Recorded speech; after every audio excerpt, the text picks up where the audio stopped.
Sejam todos bem-vindos a mais um episódio de Palavras Afiadas. Hoje nós vamos falar sobre fake news. Recentemente o STF decidiu que o inquérito das fake news é legal.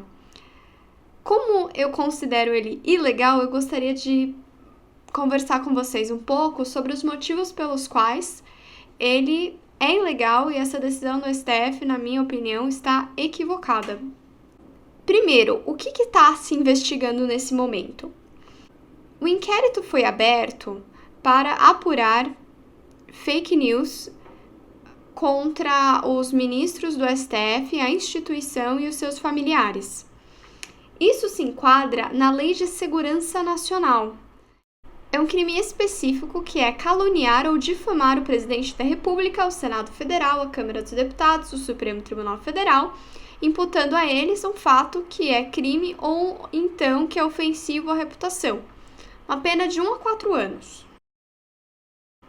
Quem que deveria julgar esse crime? É a Justiça Federal. A Lei de Segurança Nacional, ela determina que seria a Justiça Militar, mas aí veio a Constituição de 1988, que mudou isso e passou a ser a Justiça Federal. O inquérito também apura outros crimes contra a honra de pessoas que não são presidente do Supremo Tribunal Federal, então os familiares e os outros membros da Corte. Mas, de qualquer forma, como tem interesse da União, seria de competência da Justiça Federal. Mas então, por que o Supremo Tribunal Federal está tocando esse caso, esse inquérito das fake news? Porque eles estão se baseando no regimento interno do STF, o artigo 43, que estabelece que o presidente do STF pode mandar abrir um inquérito no caso de ter conhecimento de um crime que tenha ocorrido no tribunal ou nas dependências do STF. E aí, teve essa interpretação de que essas postagens, elas teriam ocorrido dentro do STF, porque na hora que o ministro do STF abre o computador, ele vê as postagens, portanto, o crime está ocorrendo lá. Na minha opinião, isso é absurdo, o crime ocorre no momento em que a pessoa faz a postagem. Se, por exemplo, uma pessoa está sendo investigada, Sarah Winter está sendo investigada, se ela faz a postagem da casa dela, supondo que ela tenha feito uma postagem difamatória, o crime aconteceu lá na casa dela, ele não aconteceu dentro do STF. E como a gente está falando de uma difamação, então você manchar a reputação para toda uma sociedade, as consequências desse crime acontecem na própria internet. E o ministro que abre, ele só vê. Ele só constata que a honra dele está sendo manchada por uns posts na internet. Mas o crime já aconteceu. Então, essa interpretação de que teria acontecido dentro do STF é absurda. Não tem cabimento. Existe também a interpretação de que o crime teria acontecido fora mesmo, mas que aquele artigo do regimento interno deveria abarcar qualquer ato que atentasse contra o STF, independentemente de ter sido cometido dentro ou fora do tribunal. Outro absurdo, porque não é isso que está escrito no regimento interno. Então, de qualquer argumento que se observa, a gente vê que o regimento interno não está sendo cumprido. Sendo que o próprio regimento interno, na minha opinião, é questionável. Mas a questão é ainda mais grave. Se você pensar, nesse caso, o STF, ele não só determinou a abertura do inquérito, ele é a vítima. Pelo visto, ele vai ser a pessoa que vai julgar, pelo menos foi a pessoa que determinou busca e apreensão, prisão,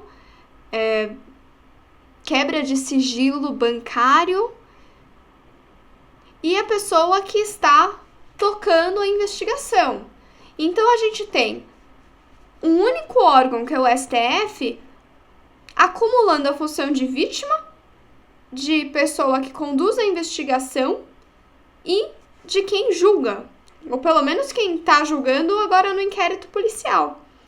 Como é é que a gente tem uma vítima atuando tão próxima aí de quem conduz a investigação e quem julga? Me diga. Isso remonta à época em que a gente não tinha justiça. A época em que a justiça não era organizada. Como é que se resolvia conflitos quando a gente não tinha justiça? Você tinha uma fazenda. Seu vizinho tem a fazenda ao lado. Seu vizinho resolve mudar a cerca de lugar para aumentar a fazenda dele, diminuindo o seu terreno. Qual é a solução para esse impasse? Mata o vizinho. Coisa mais fácil que tem para fazer. Por quê? Porque ele vai parar de querer roubar aí a sua fazenda. Só que não é uma solução justa, ela é uma solução vingativa. E a justiça, se a gente começar a usar a vingança como justiça, o que acontece? Todo mundo morre, a gente tem uma guerra civil. Não é uma forma muito adequada e nem civilizada da gente usar a vingança como justiça. Então a gente cria a justiça, a gente cria a figura do juiz, que é alguém imparcial, que vai aplicar uma lei e resolver um impasse. O juiz, ele não tem nenhum interesse na resolução do problema. Ele vai aplicar a lei. É claro que um juiz tem que ter tato, tem que ter sensibilidade, mas ele vai aplicar a lei. Por isso, ele não pode ser vítima.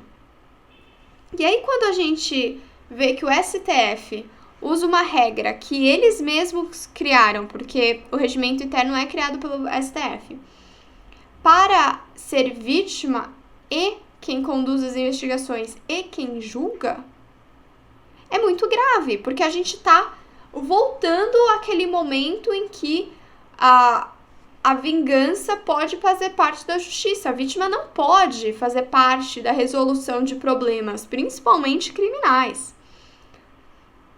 Aí você vai falar, não, nenhum ministro do STF vai condenar a pessoa que difamou à morte. Não, acho que não estamos aí. Mas se você pensar, difamação, um post mal intencionado, ele é aberto à interpretação. Então, se eu vou e coloco uma imagem de um ministro com um nariz de palhaço, isso é difamação? Isso vai manchar a reputação? É ofensivo a reputação dele? Não sei. Pode ser uma crítica? Existe uma certa sensibilidade que a gente precisa ter quando a gente está lidando com crimes de difamação, porque nem sempre você está manchando a reputação. Só que, se você é a vítima desse acharge, o que você vai achar? Óbvio que está te difamando, você não vai gostar de ter o seu rosto ali com um nariz de palhaço. Só que pode ser que para uma pessoa que esteja além dessa confusão aí, que não é interessada, que não conhece, enfim, não participa, né, dessa questão de vítima e de autor, tudo, pode ser que para essa pessoa, para esse terceiro, não seja difamação. Por isso que a gente não pode ter a vítima escolhendo. Por isso que a gente não pode ter a vítima julgando. A vítima tem a tendência de achar que o que foi feito contra ela foi muito injusto, que foi muito absurdo. Mas nem sempre as coisas são crimes.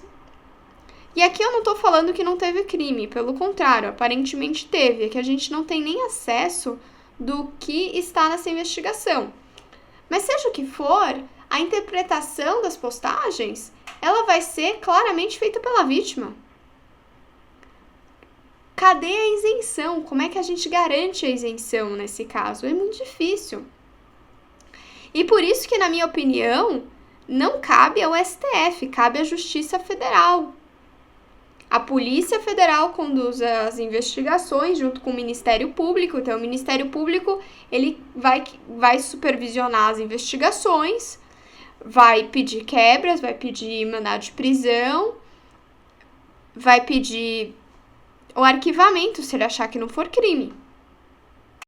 E a Justiça vai ser quem vai julgar se tem que expedir o mandado de prisão, se tem que expedir o mandado de busca e apreensão, quebrar sigilo, e ela vai homologar o arquivamento. Se o Ministério Público não quiser dar continuidade à investigação, a juíza ou o juiz não podem determinar que a investigação continue, não existe isso.